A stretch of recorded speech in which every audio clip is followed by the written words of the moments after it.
a Venezuela, entender todos os impactos do caos com o nosso Bom Dia Pra Quem?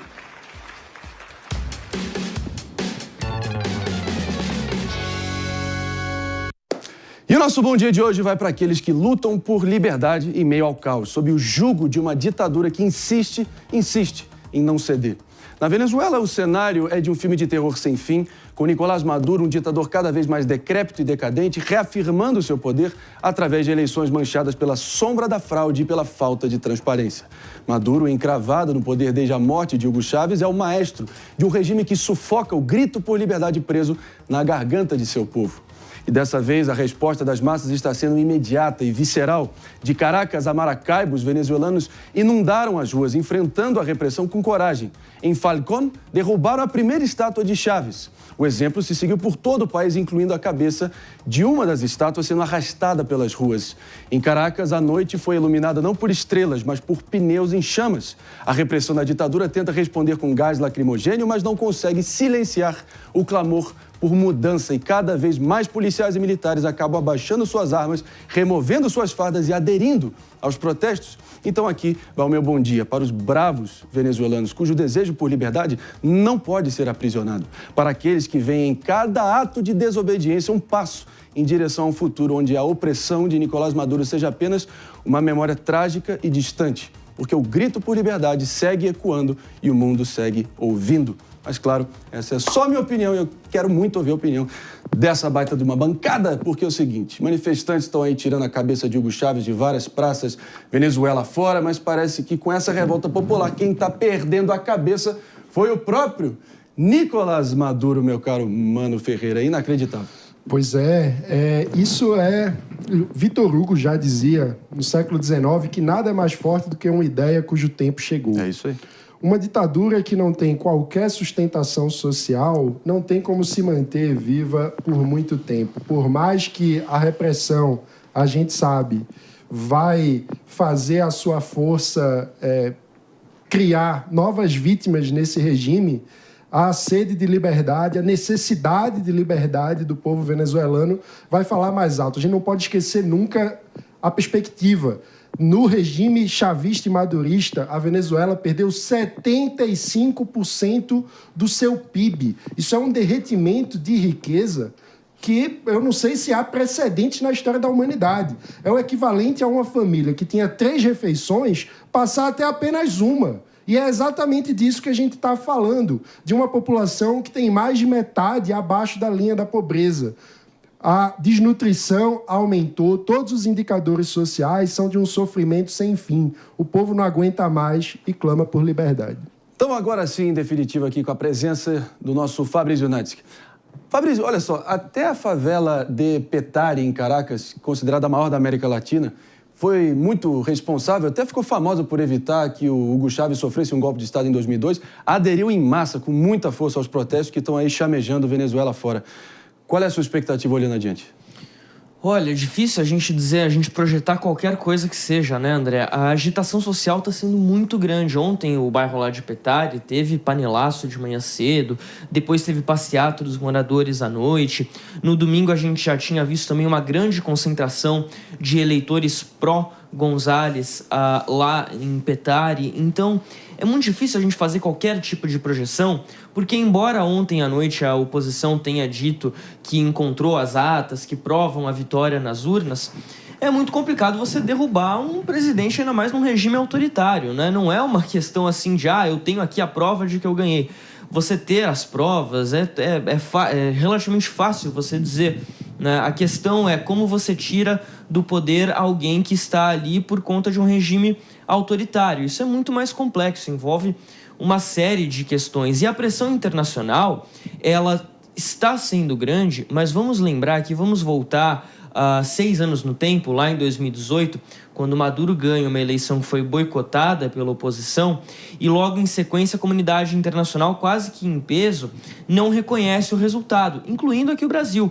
O Brasil foi um dos países que reconheceu Juan Guaidó como presidente venezuelano, ali entre 2018 e 2019. Isso não mudou em nada a situação na Venezuela. Brasil, Estados Unidos, no governo Trump também o Trump era o presidente americano na época, Isso não mudou em nada, o Maduro continuou na presidência, ou seja, embora haja uma expectativa, embora haja uma grande pressão, uma grande manifestação popular e pressão da comunidade internacional, fazer com que as coisas mudem é muito mais delicado, vai muito mais além do que só uma expectativa. E falando de uma situação tão delicada, que também está totalmente ali, muito dinâmica e imprevisível no momento, a gente vai falar e vamos ouvir de quem realmente está sentindo na própria pele. Daqui a pouquinho a gente vai estar trazendo uma entrevista com uma cidadã venezuelana, muito importante a gente ouvir de quem realmente está lá na cena e vivendo isso intensamente. Mas quero te ouvir também, Pepe, especificamente sobre a diplomacia brasileira, essa postura para muitos ainda titubeante, hesitante e nenhum pronunciamento ainda categórico sobre qual caminho, afinal, o Brasil vai seguir, endossando ou repreendendo essas eleições. Perfeito, Marinho. Só um ponto que eu queria colocar aqui, divergindo um pouquinho do Fabrício, né? Não é normal divergir do Fabrício. As eleições de 2018, né, na Venezuela, e as eleições de agora são completamente diferentes. Primeiro que em 2018 a oposição boicotou as eleições, não participou das eleições. Segundo, porque a ditadura, ela se enfraquece, ela se corrói aos poucos, né? E 6 anos quase se passaram desde 2018. Então, o chavismo vem caindo e vem degringolando aos poucos na Venezuela. Quando você vê imagens, por exemplo, dos policiais tirando a farda para não violentar e não ir contra os manifestantes, mostra claramente que um dos sustentáculos da ditadura Maduro, que são os policiais, que são o exército, já não tem unanimidade. Quando a gente vê o povo que antes estava do lado do Maduro indo para as ruas, agora se colocando contra o Maduro, a gente vê outro sustentáculo, outra base da ditadura venezuelana ruir. Isso não tinha em 2018, isso está tendo agora. Por isso que a ditadura do Maduro está chegando ao fim. E a imagem que a gente vê dos manifestantes derrubando a estátua do Chávez, não dá para a gente não rememorar a imagem dos manifestantes no Iraque derrubando a estátua do Saddam Hussein quando o regime de lá chegou ao fim. Não dá para a gente não rememorar e não relembrar as imagens dos países da União Soviética derrubando as estátuas do Lenin quando o regime soviético chegou ao fim. Então, na minha opinião, está diferente e está um cenário perfeito para derrubar, felizmente e para sempre, a ditadura Maduro. Claro, infelizmente, a gente está vendo que aquela frase do Maduro provavelmente será verdade, né? Terá muito banho de sangue na Venezuela. Isso é uma pena. Já tivemos uma morte, né? É uma certeza que essa história tá longe do fim, Palumbo. Mas o problema é que Nicolás Maduro e todo o seu plano aí maquiavélico segue sendo sustentado pelo que é considerado o eixo autocrático do mundo. Rússia apoiando, Irã apoiando, Síria apoiando, Coreia do Norte reconhecendo, vários populistas da América Latina, como em Honduras, Nicarágua, e, enfim, todos eles validando essa farsa sendo erguida pelo Maduro. Agora, uma analogia que eu fiz ontem, que eu queria ver se você concorda, os países que ainda não se pronunciaram, como Colômbia, México e Brasil, ali de forma definitiva, ficam esperando as atas oficiais vindo do Conselho Nacional Eleitoral da Venezuela. É mais ou menos como você esperar que a raposa entregue ali e faça a auditoria da segurança do galinheiro. Pelo amor de Deus. Exatamente, né? É surreal. E, mais uma vez, eu espero que o PP esteja certo. É o que todos nós esperamos, que o Maduro caia. Não é possível que num país onde 94% da população passa fome, vai votar nesse cara. E com os dados que o Mano passou aqui, caindo 75% do PIB, e uma analogia muito criativa, é como se você tivesse 3 refeições e comer só uma por dia. É óbvio que esse cara não vai largar o osso e vai ter derramamento de sangue, sim. Ontem eu estava assistindo uma entrevista com a Maria Corina e o Gonzalez, eles estavam lá eufóricos junto, porque já proclamando a vitória, mas proclamar é uma coisa, conseguir o poder de volta é outra. Se realmente as Forças Armadas e a polícia se voltarem contra Maduro, aí eu acredito que ele vai cair. Agora, Fabrício, eu quero te ouvir também pela essa questão que vários diplomatas estão acuados ali dentro de diversas embaixadas e consulados e sendo ameaçados de uma expulsão definitiva ali do solo venezuelano. Alguns deles, inclusive, foram dados ali 48 horas, um prazo inegociável para picarem a mula, senão eles terão consequências. Afinal de contas, como é que está essa situação desses diplomatas? Foram 7 países que tiveram seus corpos diplomáticos expulsos da Venezuela, com o chamamento da expulsão da Venezuela pelo governo Maduro ontem. Os países são Argentina, Chile, Costa Rica, Panamá, Peru, República Dominicana e Uruguai. Esses países que, por acaso, tinham feito um comunicado conjunto no domingo à noite, pedindo transparência no resultado, na apuração das eleições e tudo mais. Já teve retaliação também, né? O Peru, por exemplo, ordenou a expulsão do embaixador venezuelano em até 72 horas. Ou seja, esse tipo de atitude geralmente traz reciprocidade, né? Então, se a Venezuela manda expulsar o embaixador da Argentina, a Argentina deve mandar expulsar o embaixador da Venezuela e vice-versa, e se expande para todos os outros países. 2 desses países, o Panamá e a Costa Rica, não tinham embaixador na Venezuela, tinham apenas ali encarregados de negócios, né? Mas que são os representantes, acabam sendo os representantes diplomáticos. É um sinal desse isolamento, desse rompimento, né? E que vai pesar muito a opinião de 2 países que você mencionou, André, que sem dúvidas o Brasil, pela relação entre Lula e Maduro e Chaves, mas também pela relevância do Brasil aqui na América do Sul, claro que sim, é o país mais importante da América do Sul, o maior país da América do Sul, mas também o do Gustavo Petro da Colômbia, que também não se manifestou, está em silêncio até agora. A Colômbia é um país muito aliado da Venezuela, que recuperou relações com a Venezuela recentemente, depois que Petro entrou no governo. E aí há uma expectativa de que, a depender do tom com que Gustavo Petro e o Lula se manifestem em relação às eleições venezuelanas, isso vai indicar para onde que a Venezuela vai e o que vai acontecer com o governo, se Maduro consegue se sustentar ou não. É uma grande dúvida, uma grande incógnita nesse momento. A tendência, Fabrício, é o Venezuela se aproximar ainda mais da Rússia, da China, da Índia, né? E conseguir se sobreviver ali, né? Então, o isolamento, infelizmente, da Venezuela vai fazer com que teremos mais Rússia e mais China no território latino-americano. Ainda vamos trazer toda a expectativa em torno da ligação de Luiz Inácio Lula da Silva com Joe Biden. Sim, ele ainda é presidente dos Estados Unidos. Daqui a pouco a gente vai trazer todos esses detalhes. Mas eu não poderia deixar esse programa aqui sem uma reflexão. Não surpreende mais ninguém nessa altura do campeonato, meu caro Mano Ferreira, mas dos mesmos produtores de, abre aspas, o PCC é conservador.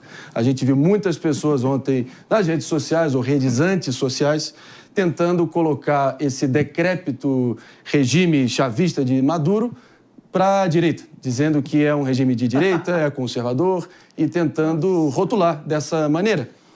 Tentando dizer que esse filho não é nosso e tentando jogar essa batata quente no colo do outro espectro político. Uma grande forçação de barra que só escancara o duplo padrão e a falta de clareza moral de certas pessoas que têm microfones potentes nesse debate público. O que você achou? Isso é típico daqueles que não conseguem entender o espírito democrático e que acham que existe uma coisa chamada monopólio da virtude. Ou seja, tudo que é virtuoso é da esquerda, tudo que é ruim é da direita. E não é assim. Infelizmente, o populismo e o autoritarismo são ambidestros também. Assim como podemos ter bons representantes na esquerda e na direita, podemos ter uma direita democrática e uma esquerda democrática, também temos uma direita autoritária e uma esquerda autoritária. Muito já falamos no Brasil e temos falado ao redor do mundo sobre os perigos da extrema-direita. Passou da hora de falarmos dos perigos da extrema-esquerda. É exatamente isso que está acontecendo na Venezuela. E precisamos ter um critério muito claro. O que torna um grupo político extremista? Ora, a defesa da ditadura, a incapacidade de criticar aqueles que são do seu espectro político e traem o espírito da democracia. O Brasil está precisando recuperar as palavras de Ulisses Guimarães na promulgação da Constituição. Nós temos ódio e nojo das ditaduras. E isso precisa ser suprapartidário. Não podemos tolerar extremistas de qualquer vertente. Não há espaço para defesa da ditadura na democracia brasileira. Agora, comparado a Nicolás Maduro, meu caro PP, Lula é um baluarte da democracia, afinal de contas, perdeu em 89, 94, 98, propriamente também em 2018, e teve ali uma postura a agregadora na transição pacífica de poder, aceitou a derrota quando perdeu. Sempre diz, né? Volto para casa, lembro as feridas e já fico pronto para a próxima. Mas agora a gente vê uma predisposição quase do Partido dos Trabalhadores em abanar o rabinho e se desmanchar de amores e dando poréns, veja bem, para qualquer ditadura de esquerda, uma incapacidade total de reconhecer elas pelo que elas são. E a gente vê isso muito nitidamente na nota emitida pelo próprio Partido dos Trabalhadores em caráter oficial, ontem dizendo que a gente viu um processo justo, soberano e pacífico de transição. Pelo amor de Deus, PP, me ajuda aí. Não, é absurdo, né? A nota do PT demonstra claramente o absurdo de parte da esquerda, não brasileira, latino-americana, né? De não conseguir olhar para regime autoritário e totalitário de esquerda e falar que aquilo é uma ditadura, não é? O Brasil e o governo e as pessoas de esquerda têm que olhar para Cuba e falar que aquilo é uma ditadura, tem que olhar para a Venezuela e falar que aquilo lá é uma ditadura, tem que olhar para o que está acontecendo na Nicarágua e apontar e falar que aquilo lá é uma ditadura. Ou seja, nós temos, como democrata e como querer disputar as eleições e o espaço de poder no jogo democrático, conseguir reconhecer quando o outro país não parte do jogo democrático como a gente, não é? Então, a nota do PT foi uma vergonha e mostra, na minha opinião, claramente que o PT não está conseguindo dialogar com a população brasileira que se coloca maciçamente contrária às eleições da Venezuela. E muito mais do que isso, não adianta o PT vir falar e fazer notinha em prol da democracia, agradecendo a Alexandre de Moraes e, ao mesmo tempo, não reconhecer o golpe de Estado que foi feito da Venezuela pelo Maduro e não divulgar a ata das eleições. Então, há uma contradição do PT que mostra claramente que prefere aplaudir a camaradada do que, de certa forma, defender a democracia na América Latina. Palumbo, mano, e de graça, ontem, né? Entrega de bandeja a proposição à cabeça deles. Coisa, se ele fala que é de direita, por que o governo brasileiro apoia? Quer dizer, então, que o governo brasileiro é de esquerda e está apoiando um ditador de direita. Não faz sentido nenhum, isso não tem pé nem cabeça, é surreal esse tipo de declaração. O que o governo brasileiro deveria fazer é exatamente isso que o PP falou. Tem que se colocar contra o que aconteceu lá. Já que eles falam que eles são tão democráticos, ele tem que lutar pela democracia e não ficar passando pano para um ditador. E a revolta do povo entrando em erupção ali na Venezuela, mano, e eles se apegando ali ao último fiapo de esperança contra todos os autoritarismos sofridos há tanto tempo e o debate público se reduzindo a essa pequenez de ficar tacando uma batata quente de rótulo um em cima do outro. Olha o nível que chegamos aqui. Não, e o que fica muito claro, Marinho, é que para o PT, democracia é quando o PT ganha e ditadura é quando o PT perde. E isso é inaceitável. A gente não pode achar isso normal. Isso é postura de extremista. Ele está falando de Venezuela. Sim. E quem é aliado do PT na Venezuela? Esse é o ponto. Isso é inaceitável. Agora, eu fiquei feliz que ontem o PP não sabia se tinha tido fraude. Hoje ele está convicto. Né? Como assim ontem não sabia que teve fraude? Bem ontem lembrado. você ficou dizendo você falou que não você teve. tem certeza que é uma fraude. Hoje você está convicto. Não, mas fico feliz com a mudança. Peraí. Ontem, assim, eu não sou irresponsável como alguns jornalistas e comentaristas. Não estou falando que você seja, Maninho. Deixar claro aqui. Ele não é, não, pô. Vai que é sua. Que fala as coisas por meio de informações completamente desencontradas. A única informação que eu tive, divulgada ontem, né, pelo partido da oposição, foram os 40% dos boletins de urna que foram divulgados ontem. Foi divulgado na madrugada. Desculpa, foi divulgado ontem. Logo após Foi divulgado ontem. Foi divulgado ontem, que mostrava 73% para o Gonzalez. Ou seja, de frente a esses documentos, eu não podia ter outra postura que mostrar e defender e aceitar que a eleição da Venezuela foi fraudada. Antes tarde do que mais tarde. A voz da maioria regional, meu caro Fabrício, Eu te mostro onde está. a voz da ampla, esmagadora maioria regional está apoiando os esforços ali da dupla Gonzalez e Corina e da oposição contra o regime de Maduro. Sim. Sua expectativa olhando adiante, um pouquinho de futurologia aqui. O que dá para ser feito? Porque Se não for restabelecida a democracia agora, babou, meu querido. Esquece. Então, o que dá para ser feito que é a grande pergunta. Porque, por exemplo, quando a gente olha para o passado, quando o Juan Guaidó se autodeclarou presidente venezuelano, ele foi reconhecido, como eu falei aqui, por alguns países ao redor do mundo, incluindo o Brasil, Estados Unidos, e isso não teve efeito prático. Esse governo autoproclamado de Juan Guaidó não teve efeito nenhum na Venezuela, só serviu para gastar dinheiro. Inclusive, teve um levantamento que saiu que foram mais de 100 milhões de dólares que acabaram sendo gastos sem retorno algum. E isso coloca uma situação diplomática bastante complicada também, né? Porque como é que você vai reconhecer um, mas o chefe de Estado, de fato, é outro? E aí como é que você vai ter conversas? Como é que você vai enviar representantes àquele país para trazer qualquer tipo de análise? Por exemplo, no fim das contas, o que a gente pode dizer aqui é o seguinte, né? Que o TSE acabou se livrando de uma bucha tremenda. Verdade. Não enviando observadores lá para a Venezuela, porque se o Brasil tivesse enviado representantes oficiais do governo... Teria sangue nas mãos, entre aspas. Teria sangue nas mãos. O oficial do governo até foi, que é o Celso Amorim. Mas foi o representante do oficial TSE. Do judiciário. Mas uma situação bastante complicada, porque não tem como a gente falar de efeitos práticos nesse momento. Você declarar apoio a Maria Corina e Edmundo Gonzalez não vai trazer nenhuma mudança de fato para o governo hoje, para a situação política da Venezuela hoje. Não é a pressão internacional nesse momento que vai fazer o Maduro olhar e falar não, realmente vou entregar o bonezinho aqui e vou pegar meu banquinho e sair de fininho. Dificilmente isso vai acontecer. Será que o tão anunciado banho de sangue vai se materializar? Claro que a gente espera, reza para que isso não seja o caso, mas pelo andar da carruagem não surpreenderia. Mas olha só, mesmo ainda com essa postura tímida para alguns ali hesitantes nas questões políticas e diplomáticas, o Itamaraty emitiu um alerta a brasileiros que estejam na Venezuela ou que planejam viagem para o país nas próximas semanas, tá? O Ministério das Relações Exteriores recomendou que cidadãos brasileiros evitem aglomerações, se mantenham informados sobre as movimentações no território vizinho. Fica essa importante advertência aí em caráter oficial. Vamos ter uma entrevista agora, então, minha diretora Helena? Daqui a pouquinho a gente vai estar ouvindo uma história de alguém ali vivendo na pele, todos os impactos ali, os estilhaços dessa revolta toda. Mas eu quero te ouvir também, meu caro Pepe. Vamos abrir aqui para a discussão. Deixa eu só trazer uma informação, porque Por já favor. estão confirmadas 4 mortes nos protestos e 46 prisões de políticas. Um deles, um garoto de 16 anos. Então é muito triste, né? 4 mortes já é o início de um banho de sangue, infelizmente. Pois é. Palumbo, por onde passa o argumento do PP cai por terra a partir do momento que, bem antes das eleições... Não falei nada. Deixa eu falar, pô.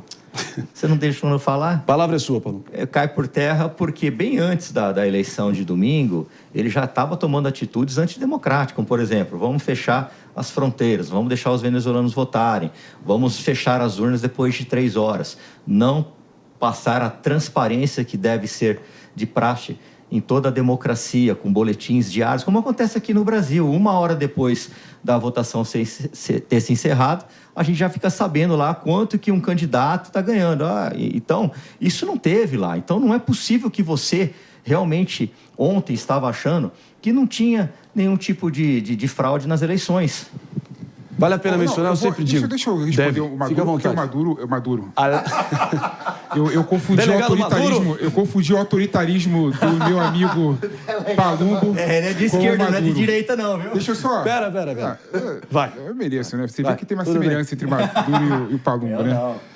Eu não falei nada diferente do que você colocou aqui, Palumbo. Eu sempre falei que o Maduro conseguiria prejudicar o processo eleitoral da Venezuela antes das eleições e depois das eleições. As eleições da Venezuela, pelos que especialistas falam, não são invioláveis. Tanto é que a gente está aqui falando que precisa ter divulgação do boletim de urna. Se a gente está aqui falando que precisa ter divulgação do boletim de urna, é que a gente entende que o boletim de urna não dá para fraudar. Ou seja, o que o Maduro tem que fazer é divulgar o boletim de urna, porque o boletim de urna vai mostrar a vitória da oposição. Os 40% do boletim de urna já divulgado mostra uma vitória maciça do Edmundo Gonzalez com 73% dos votos. Então, as eleições em si, a urna eletrônica, ao que tudo indica, não são violáveis. Por isso, nós estamos pedindo para divulgar o boletim de urna. Pepe. Ou seja, eu não errei. Eu não contradisse, não. Olha aí, querendo manter ali o retrospecto, dizer que segue ali. E eu vou inabalado. acertar ainda. Ainda vai acertar. Mais um pouquinho ele fica nervoso e começa a agir como Maduro aqui, ó.